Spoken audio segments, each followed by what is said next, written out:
नमस्कार शेतकरी मित्र हो, मी Shyamkant Mahajan, C bio aesthetic private limited Hyderabad. आज आपण श्री शेखनाथ भाऊ भादवे, गाव गणोरी, तालुका फुलंब्री, जिल्हा छत्रपती संभाजीनगर यांचा जवळपास आपण हा जो अद्रकीचा प्लॉट हा बघतोय, जवळपास 50 क्षेत्राच्या हिशोबाने श्री शेखनाथ भाऊंनी 7 जून 2025च्या हिशोबाने लागवड केल्यानंतर आपली ही जी पंचकृषी आहे, मेजरली आपण या पंचकृषीचा जर विचार केला, गणोरी, विटेकरवाडी, किनगाव, वारेगाव या परिसरामध्ये मागच्या 15 ते 20 वर्षापासून अद्रकीची लागवड ही होत असताना आपण ज्या क्षेत्रामध्ये अद्रकी पीक लावलेले त्या ठिकाणी 5 वर्षानंतर किंवा 4 वर्षानंतर किंवा 6 वर्षानंतर लागवड करत असतो। पण श्री शेखनाथ भाऊंनी ह्या क्षेत्रामध्ये कोणत्याही प्रकारची अद्रकी लावली नसताना चालू वर्षी अद्रक या पिकाचा प्रयोग केल्यानंतर आपल्याला या ठिकाणी अद्रकीमध्ये कोणत्याही प्रकारची मर ही जाणवत नाही आहे।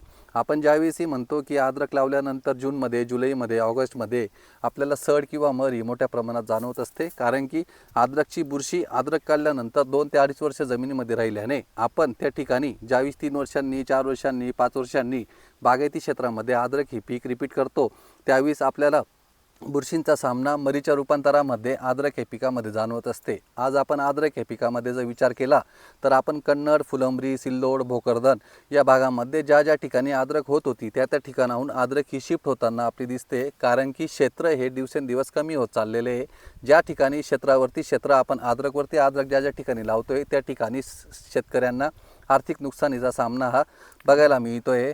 जर आपण मागच्या या 2-3 वर्षाचा जर विचार केला तर मोठ्या प्रमाणात असलेल्या पावसामुळे आपल्याला ज्या ठिकाणी पाण्याचा वापसा जमिनींना येत नाही, म्हणजे त्या ठिकाणी भौतिक कंडिशन त्या जमिनींची ही थोडीशी बिघडली गेली असल्यामुळे आपल्याला त्या ठिकाणी मरीचं रूपांतरामध्ये जास्त प्रमाणामध्ये सड ही जाणवत असते। त्यातल्या त्यात शेतकरी बांधवांनी ग्रोथ हार्मोनचा वापर करणे सुद्धा मोठ्या प्रमाणामध्ये केल्यामुळे आपल्याला अद्रकमध्ये सड ही मोठ्या प्रमाणामध्ये जाणवते।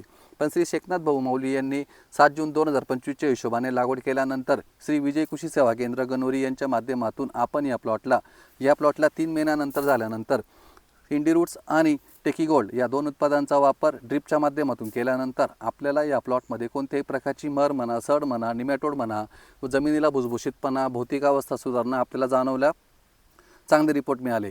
तर मी शेखनाथ भाऊंना विचारेल की आपण कोणते प्रोडक्ट वापरले?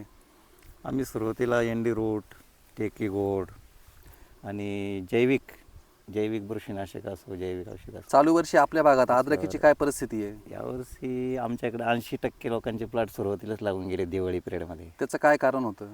त्याच्यावर वारंवार अद्रकी घेणे आणि ग्रोथ हार्मोनचा वापर हार्मोन असल्यामुळे बुरशाचं जास्त प्रमाण वाढल्यामुळे निमोटोड वाढले आणि त्याच्यामुळे अद्रक हे पीक लोकशाहीमध्ये गेलं आहे। शेतकरी 100% लोकशाहीमध्ये यावर्षी। चालू वर्षी अद्रकीला मार्केट कसं राहील आता? यावर्षी अद्रकीला मार्केट बेण्याच्या काळामध्ये अजून मार्चमध्ये बेण्याला 7,000, 7,500 ते 8,000पर्यंत बेण्यामध्येच बेण्याच्या काळामध्येच भाव होतील आणि त्याच्यानंतर पाऊस पडल्यानंतर तर मग 10,000, 8,000 भाव होऊ शकतो। आता सध्या काय भाव चालू आहे? आता 55 रुपये, 55-60 रुपयाच्या आसपास चालू आहेत भाव।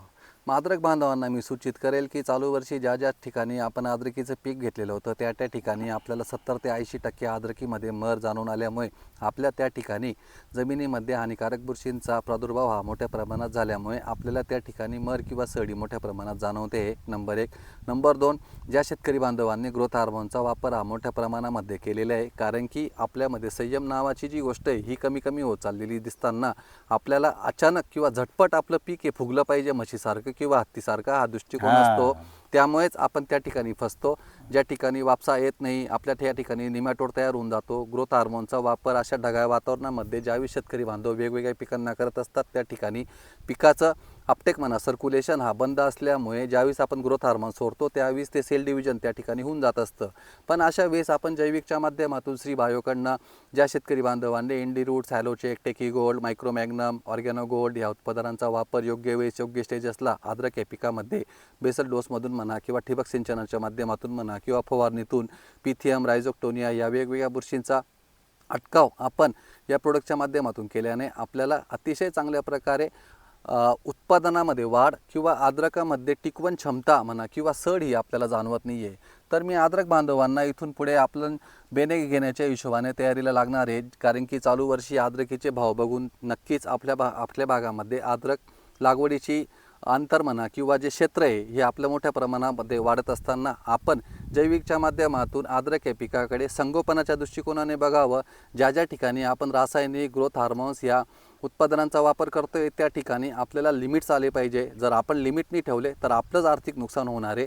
त्यामुळे तर सूचित करेल की आपण जैविकच्या माध्यमातून इंडी रूट्स म्हणा, हॅलोचेक म्हणा, टेकी गोल्ड म्हणा या उत्पादनांचा वापर बेसल डोसमधून आणि ठिबकमधून नक्की करावा असे मी अद्रक बांधवांना सूचित करेल. आपण बघू शकतो या पद्धतीमध्ये आपण अद्रकीचा खडा हा जाणवतो आहे आपल्याला सी शेखनाथ भाऊंचा आणि अतिशय चांगल्या पद्धतीने आपण अद्रकची फुगवण म्हणा किंवा ग्रोथ हार्मोन्स न वापरता या पद्धतीमध्ये सुद्धा आपण अद्रकीचं संगोपन आणि उत्पादन घेऊ शकतो असे मी शेतकरी बांधवांना सूचित करेन. आभारी.